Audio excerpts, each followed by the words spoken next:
धाकड़ खबर, बेखौफजुमा बेबाक अंदाज।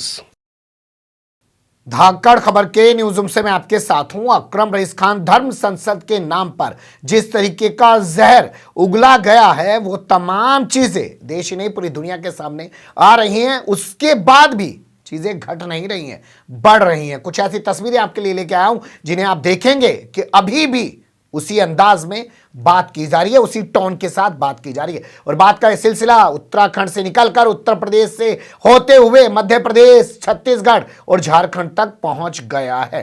कैसे कैसे तमाम तस्वीरें सामने आ रही हैं, 6 हिस्से में पूरी खबर आपके सामने रखने जा रहा हूं। चलते हैं खबर के पहले हिस्से की तरफ।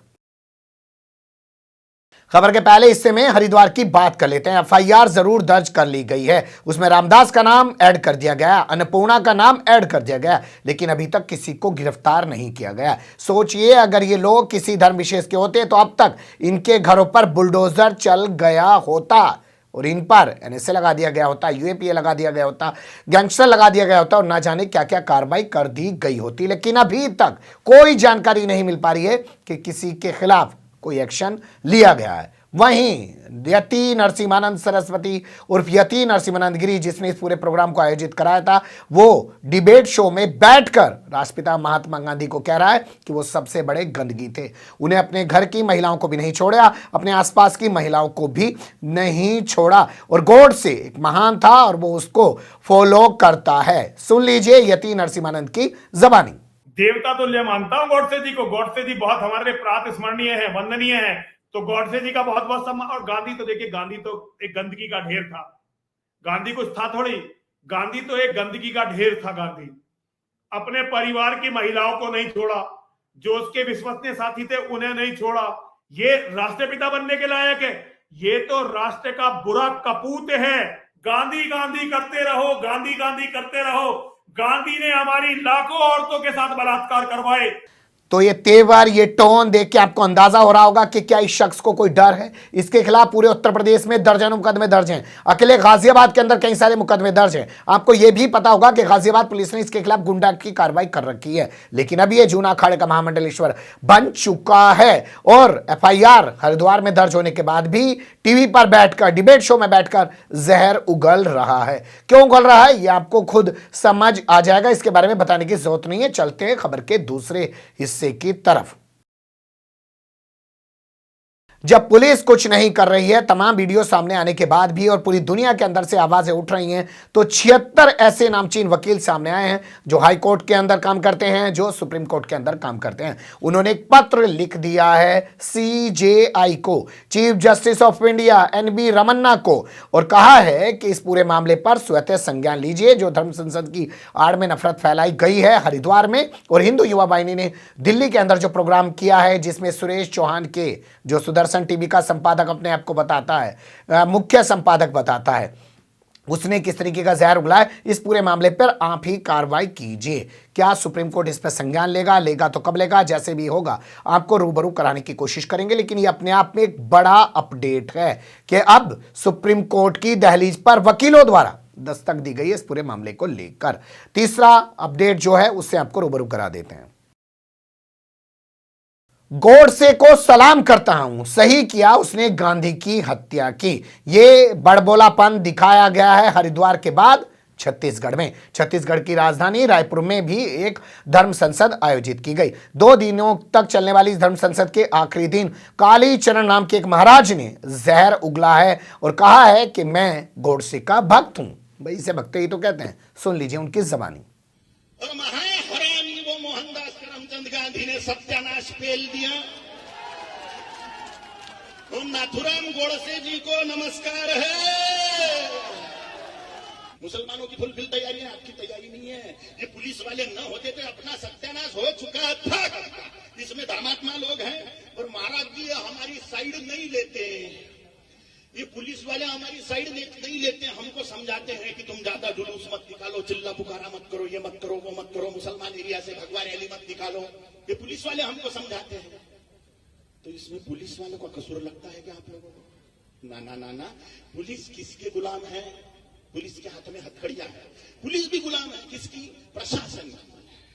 प्रशासन किसका गुलाम है? शासन का। शासन किसका गुलाम है? नेता नगरी का।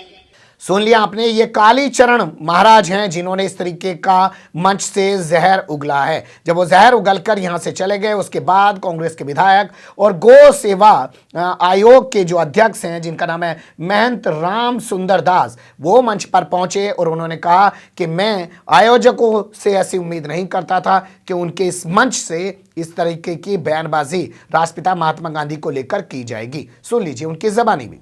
नहीं बोला। मैं आप सबसे पूछना चाहता हूं इस बात को कि इस धर्म संसद से, इस मन से जिस बात को कह के गया कह के यहां से चले गए, अब आप बताइए, उस समय खुद ताली बजाए थे, क्या महात्मा गांधी सही में गद्दार थे? क्या महात्मा गांधी हरामी थे? टीवी का रिकॉर्ड है, आप देखिए, यही सब तक उच्चारण किया गया यहां से, और ताली रूह से खूब बजी थी। सन 1947 का वह घटना याद करिए, जिस परिस्थिति वश भारत स्वतंत्र हुआ। वह महात्मा गांधी ने क्या कुछ नहीं किया जिसे राष्ट्रपिता का के उपाधि साथ नवाजा गया। अब उनके विषय में इस धर्म संसद से ऐसी बात, ये हमारा सनातन धर्म नहीं हो सकता। मैं बहुत क्षमा चाहता हूं आप सबसे, आप लोग भले ही बुरा लगा हो, लेकिन इस धर्म संसद में अपने आप को अलग करता हूं, पृथक करता हूं। धन्यवाद। अब यहां हम बहुत जिम्मेदारी के साथ सवाल उठाना चाहते हैं कि क्या ये उस शख्स को वहीं से गिरफ्तार नहीं करवा सकते थे? क्या उसे जेल में नहीं डलवा सकते थे? आखिर वो इस तरीके की बयानबाजी इनके सामने करके यहां से निकल कैसे गया? ये आयोग के अध्यक्ष हैं, कोई मामूली आदमी नहीं है, यानी कि सीधे तौर पे आप कह सकते हैं कि सरकार के आदमी हैं। खबर यहां तक आ रही है कि इस प्रोग्राम के अंदर भूपेश बघेल को जाना था, लेकिन उन्होंने किनारा कर लिया। और अब भूपेश बघेल का एक ट्विटर सामने आया है। उन्होंने ट्वीट करते हुए कहा कि राष्ट्रपिता महात्मा गांधी का अपमान करने वालों को बख्शा नहीं जाएगा। इसी के साथ जो है एक ट्वीट हमें पुलिस का मिला है, जो रायपुर पुलिस का है। रायपुर पुलिस ने कहा कि कालीचरण महाराज के खिलाफ एफआईआर दर्ज कर दी गई है। लेकिन बड़ा सवाल ये कि वो मंच पे आया, राष्ट्रपिता महात्मा गांधी के खिलाफ उन्हें जहर उगला, गोडसे को उसने महान बताया और कहा कि उसने सही कदम उठाया, और फिर वो यहाँ से चला कैसे गया? क्या कोई और शख्स इस तरीके की बात कर सकता था? और ये किस तरीके के साधु हैं जिनके अंदर इतना जहर भरा हुआ है राष्ट्रपिता महात्मा गांधी के प्रति? अब चलते हैं खबर के अगले हिस्से की तरफ। ये खबर हमारे पास झारखंड से आई है। दैनिक जागरण अखबार, आप जानते हैं भगवा ब्रिगेड का सबसे बड़ा अखबार, 6.25 करोड़ रीडर। 2 महीने हमें झेल नहीं पाया, 2 महीने में ही हमें इस अखबार को छोड़ना पड़ा और आज आपके सामने बैठे हैं। उससे पहले लंबे समय तक अमर उजाला दैनिक जागरण में जरूर रहे। यहां कहा जा रहा है कि हिंदुओं में हिंदुत्व की भावना को जगाना पड़ेगा। क्या करना पड़ेगा? हिंदुओं में हिंदुत्व की भावना को जगाना पड़ेगा। और यह बयान छापा गया है भैयाजी जोशी के हवाले से। वही भैयाजी जोशी जो आरएसएस में दूसरे नंबर के सबसे बड़े नेता हुआ करते थे, लेकिन नरेंद्र मोदी इनको साइड करवा दिया और इनके स्थान पे दत्तात्रेय होसबोले को फिट करा दिया, इनके अपने बंदे को वहां सेट करा दिया।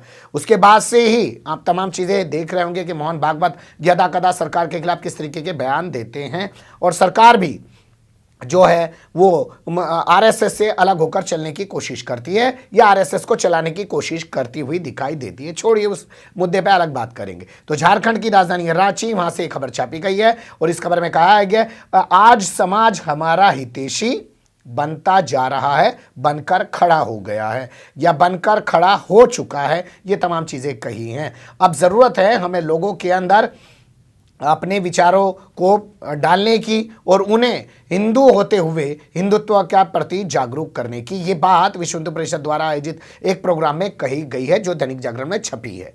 यानी कि वो हिंदू तो है, लेकिन भाई उसमें हिंदुत्व नहीं है। यानी कि वो माँ तो है, एक माँ को बताना पड़ेगा मातृत्व क्या होता है। एक माँ को कभी बताना पड़ता है क्या कि मातृत्व क्या होता है, तेरा बच्चा क्या है, माँ बच्चे को कैसे प्यार करती है? ये इसलिए मैं कह रहा हूँ क्योंकि आजकल इन लोगों ने एक डायलॉग निकाला है कि जो लोग हिंदू और हिंदुत्व को अलग करने की बात कर रहे हैं वो सुन ले, हिंदू और हिंदुत्व ठीक उसी तरीके से है जैसे माता और मातृत्व, उस तरीके से। तो क्या माता को सिखाना पड़ता है कि मातृत्व क्या होता है? खैर छोड़िए, अगला अपडेट आपके सामने रख देते हैं। सावरकर पर टिप्पणी करने पर आरजेडी के नेता शिवानंद तिवारी को जान से मारने की धमकी दी गई है, गाली गलौज की गई है। उन्होंने पूरे मामले को मीडिया के सामने रखा है, लेकिन आपको यह जानना चाहिए कि आखिर शिवानंद तिवारी ने ऐसा क्या कह दिया था। देखिए, गाय को लेकर जो सावरकर के विचार हैं उससे उन्होंने एएनआई के माइक पे यानी कि बाइट देते हुए पूरे देश को अवगत कराया था कि सावरकर ने कहा कि मनुष्यों की माता एक पशु नहीं हो सकती है जो पेशाब में बैठती है, अपने ऊपर गोबर की पूंछ मार लेती है। यह तो मनुष्य जाति का अपमान है। सुन लीजिए उनकी ज़बानी। देखिए, गोमांस वाली बात तो हम नहीं जानते हैं, लेकिन इतना हम जानते हैं, हमने पढ़ा है सावरकर जी के बारे में, जिसमें उन्होंने कहा है कि कोई जानवर जो है मनुष्य के का माँ या बाप कैसे हो सकता है। गाय जो मैंने अपने मूत्र पर, अपने गोबर पर पूंछ लगा के और छींटा मारती है अपने देह पर, उसको अपनी माँ की संज्ञा देना जो है मनुष्य जाति का ही अपमान है। इसी के बाद उन्हें फोन करके गालियां दी जा रही है, जान से मारने की धमकी दी जा रही है। उन्होंने इस मामले में कोई एफआईआर दर्ज नहीं कराई है, लेकिन ये अपने आप में एक बड़ा अपडेट है कि भाई इन्हीं के नेता को कोर्ट करके अगर कुछ बोला जाए तो उसे भी ये लोग सुनने को आज तैयार नहीं हैं। अब आपके सामने जिक्र कर लेते हैं महाराष्ट्र से आ रही खबर का। तो महाराष्ट्र से खबर आ रही है नवाब मलिक के हवाले से। नवाब मलिक ने कहा कि जो लोग आज गोडसे का गुणगान कर रहे हैं, असल में वो नरेंद्र मोदी के सत्ता में आने के बाद से ऐसा कर रहे हैं, और जो फर्जी साधु ने इस तरीके की बयानबाजी की है उसके खिलाफ यहाँ पे मुकदमा लिखा जाएगा और उसको जेल में डलवाने का काम किया जाएगा। गांधी का अपमान करने वालों को बख्शा नहीं जाएगा। सुन लीजिए नवाब मलिक की ज़बानी। गोडसे का महिमा मंडल देश में जब से मोदी सरकार आई शुरू हो गया। अब मर्यादा लांघ कर महात्मा गांधी को गरियाने का कार्यक्रम शुरू हो गया है। हम मांग करते हैं कि देशद्रोह का मुकदमा दर्ज हो और कालीचरण जो फर्जी महाराज है उसकी गिरफ्तारी हो। जानकारी मिल रही है कि वो अकोला का रहने वाला है। हम गृह मंत्री से कहेंगे कि देखिए कौन है ये व्यक्ति, और हो सके तो महाराष्ट्र में भी देशद्रोह का मुकदमा दर्ज के इस फर्जी बाबा को गिरफ्तार करने का काम किया जाए। सर, विधानसभा सुन लिया आपने नवाब मलिक को। तो अभी फिलहाल यही ताज़ा अपडेट है इस पूरे मामले को लेकर। जैसे जैसे तमाम चीज़ें आएंगी उससे आपको रूबरू कराने की कोशिश करेंगे। कुछ लोग इस पूरे मामले को लेकर एक नैरेटिव बनाने की कोशिश कर रहे हैं कि इस मुद्दे पर कौन से नेता बोल रहे हैं और कौन से नेता नहीं बोल रहे हैं। इस चीज़ में फंसने की ज़रूरत नहीं है, क्योंकि इस चीज़ में उलझा कर भी सांप्रदायिकरण करने की कोशिश की जा रही है। बने रहेगा धाकड़ खबर के साथ। फिलहाल कमेंट्स के रूप में आप लोग अपनी राय दे सकते हैं, खबर को लाइक कर सकते हैं, चैनल को सब्सक्राइब कर सकते हैं और ज़्यादा से ज़्यादा हमारी खबरों को शेयर कर सकते हैं। फिर ऐसे ही किसी सुलगते हुए या उलझते मुद्दे लेकर मैं आपके सामने हूँगा हाजिर। फिलहाल अभी मुझे दें इजाज़त।